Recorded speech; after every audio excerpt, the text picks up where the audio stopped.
సిద్దిపేట జిల్లా కొండపాక మండల వ్యాప్తంగా యూరియా కొరతతో రైతులు ఇబ్బందులు ఎదుర్కొంటున్నారు. ఉదయం నుండి చెప్పులు లైన్లో పెట్టి ఎండలో నిలబడి బారులు తీరారు. ఈ సందర్భంగా రైతులు మాట్లాడారు.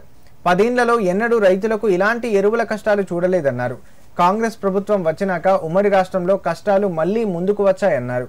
ప్రభుత్వం రైతుల కష్టాలు తీరేలా ఎరువుల కొరత లేకుండా చర్యలు తీసుకోవాలన్నారు.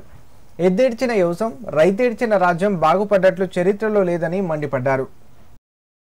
లారీలను సరఫరా చేసుకుంటూ రైతులు చాలా ఎంత బాధపడుతున్నారంటే చెప్పరాదు. ఇక దీన్ని ఇప్పటికి కూడా ప్రభుత్వ అధికారులు, ప్రభుత్వము, ఎమ్మెల్యేలు, మంత్రులు ఇప్పటికి కూడా స్పందించి ఇప్పటికైనా రైతులకు మసాలా తెచ్చి రైతుల కన్నీళ్లు తెస్తే రైతుల కన్నీళ్లు తెస్తున్నారు. కాబట్టి రైతేడిచిన రాజ్యం, ఎద్దేడిచిన వ్యవసాయం ఈ పార్టీ ప్రభుత్వ నాయకులకు ఇప్పుడు కూడా కన్ను తెరుచుకోవాలి. అతి త్వరలోనే స్థానిక సంస్థల ఎన్నికలు వస్తున్నాయి కాబట్టి దీన్ని దృష్టిలో పెట్టుకొని ఇప్పటికైనా మీరు తేవాలి. రేపు మీరు గ్రామాలలో పోను తిరిగి మేము పార్టీ పరంగా చేస్తున్నామంటే మిమ్మల్ని నమ్మరు. ఇప్పటికి కూడా రైతుల గోస ఉంచుకోవద్దు, రైతులకు ఇవ్వండి, మా లీడర్లకు ఇవ్వండి. మేము తీసుకుపోయి అమ్ముకుంటలేము, మేమేం కొనుక్కొని తింటలేము.